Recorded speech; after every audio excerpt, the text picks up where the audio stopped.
Hello final year. Next देखो आप लोग, हमने किया पहले तो सिंपल सबस्पेस की डेफिनेशंस, फिर हमने सबस्पेस की दो थ्योरम्स की थी, उसके बाद थर्ड वाली हमने इंटरसेक्शन की थी। अब हमारे पास नेक्स्ट थ्योरम आ जाती है यूनियन ऑफ टू सबस्पेसेस। इसमें क्या आपकी यूनियन के ऊपर है। यूनियंस ऑफ टू सबस्पेसेस का मतलब क्या है, किसने दिखाना है कि फॉर एग्जाम्पल मेरे पास जैसे W1 एंड W2 ये दोनों क्या है, सबस्पेसेस है। ठीक है, क्या ये कंफर्म है कि W1 यूनियन W2 भी आपका सबस्पेस होगा या नहीं होगा? तो एक बात बताओ, मेरे पास प्रूफ तो नहीं है इसका, बट एक काउंटर एग्जांपल जरूर है। तो फॉर एग्जांपल मैं ले लूं V इक्वल टू ABC, और ये ABC आपका कहां से बिलोंग कर रहा है, R रियल नंबर्स में से। ठीक है, और वेक्टर R रियल नंबर के अकॉर्डिंग है। तो इसका मैं ले लूं W1 क्या ले लूं आपका A,0,0 और W2 ले लूं 0,B,0। तो ये दोनों के दोनों आपकी सारी कंडीशंस को सेटिस्फाई करते, तो ये सब स्पेसिस है। ये मुझे दिखाने की जरूरत नहीं, और मैं लेके चलूंगी कि ये दो सब स्पेसिस है। आगे बात समझ में हो गया क्लियर? अब एक बात बताओ, सबसे पहले यानी W1 union W2, W1 union W2 में किस टाइप के एलिमेंट होंगे? कुछ इस टाइप के, जैसे जैसे 1 0 0, 2 0 0, 5 0 0, 6 0 0 या 0.5 समथिंग 0 0, या आपके पास किस टाइप के होंगे इसके अकॉर्डिंग यूनियन में सारे आएंगे।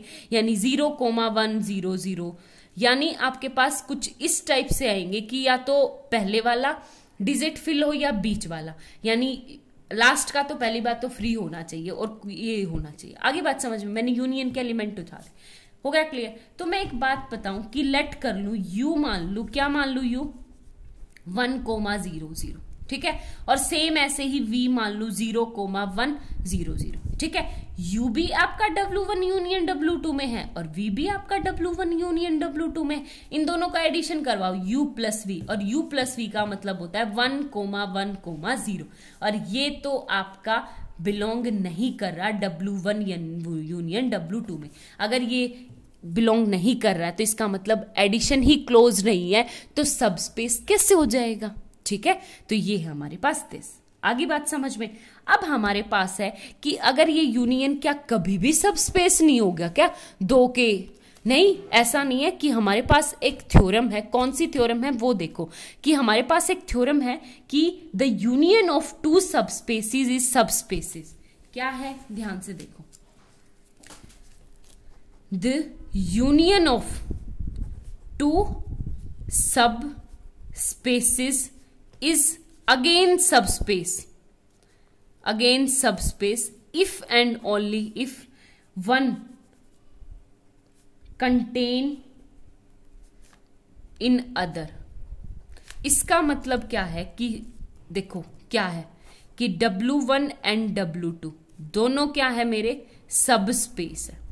ठीक है, ये चीज गिवन है और हमें प्रूव क्या करना है, ये गिवन है। ठीक है, और टू प्रूव हमें प्रूव क्या करना है कि W1 यूनियन W2 आपकी क्या होगी, सबस्पेस होगी। सबस्पेस कब?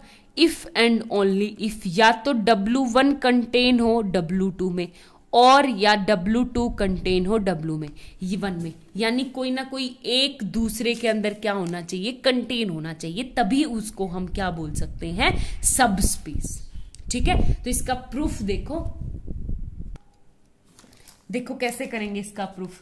सबसे पहले मैं लेके चलूं कि W1, देखो सबसे पहले फर्स्ट मैं लेके चलूं, लेट W1 कंटेन है W2 में। ठीक है, अगर W1 कंटेन है W2 में, और अगर W1 आपका क्या आ जाएगा, एक बात बताओ, W1 एंड W1 कंटेन है W2 में। ठीक है, तो यानी आपका W1 यूनियन W2 किसके इक्वल आ जाएगा, W2 के।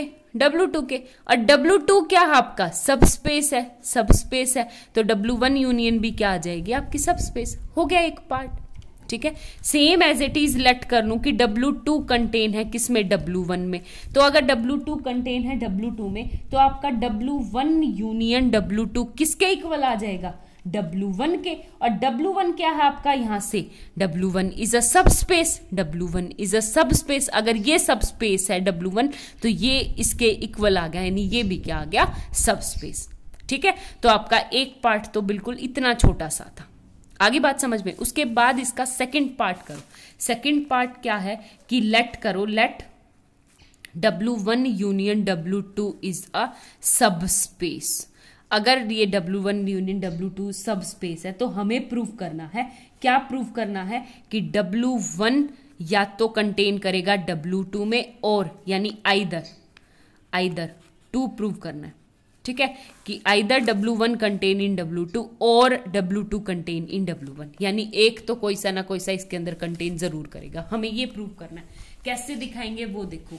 आप लोग सबसे पहले लेके चलो कि लेट, अगर मेरे पास पॉसिबल हो ना तो मैं क्या मान के चलूं कि लेट, क्या मान के चलूं कि ना तो लेट इफ पॉसिबल, अगर कहीं से पॉसिबल है कि W1 ना तो W2 के अंदर कंटेन कर रहा एंड W2 ना कर रहा W1 के लिए, इसमें से कोई भी कंडीशन आपकी होल्ड नहीं हो रही। हम इस थ्योरम को कंट्राडिक्शन से प्रूव करेंगे। हम मान के चलेंगे कि neither this contain in this neither this, तो हम इन दोनों में ऐसा करके चलेंगे, ठीक है। तो एक बात बताओ, W1 W2 के अंदर कंटेन नहीं है, इसका मतलब क्या है कि W1 के अंदर एक ऐसा एलिमेंट है, यानी U एक ऐसा एलिमेंट है W1 में, बट जो U W2 में नहीं है, ठीक है। आगे बात समझ में, यानी कि जो U है वो आपका W1 में तो है बट W2 में नहीं है। इसका मतलब यही तो है ना कि कंटेन, अगर कंटेन होता तो W1 में है तो W2 में भी होगा, ठीक है। Same as it is W2 is not a contain in W1 में। इसका मतलब क्या है, एक ऐसा एलिमेंट लेके चलेंगे V जो W2 में तो है बट V आपका W1 में नहीं है, ठीक है। आगे बात समझ में, तभी तो कंटेनमेंट नहीं होती। हो गया क्लियर? वो ये चीजें लेके चलेंगे। एक बात बताओ, U आपका W1 में है, V आपका W2 में है, तो U आपका W1 यूनियन W2 में भी होगा। Same as it is V आपका W1 यूनियन W2 में भी होगा। बेशक ये W2 में नहीं हो, लेकिन यूनियन में तो जाएगा ना। यूनियन का आपको BSc फाइनल ईयर में हो चुके, इतना तो नहीं बताना पड़ेगा, ठीक है। तो यूनियन में तो जाएगा। अगर ये यूनियन में है और मैं उठा के चलूं कि a b belongs to scalars, क्या उठा के चलूं आपके स्केलर्स, यानी F में। हो गया क्लियर? अगर U आपका W1 यूनियन W2 में भी है, V आपका, तो इन दोनों की एडिशन भी क्या होगी, यानी U प्लस V भी आपका कंटेन होगा W1 या W2, ठीक है। आगे बात समझ में? हो गया क्लियर?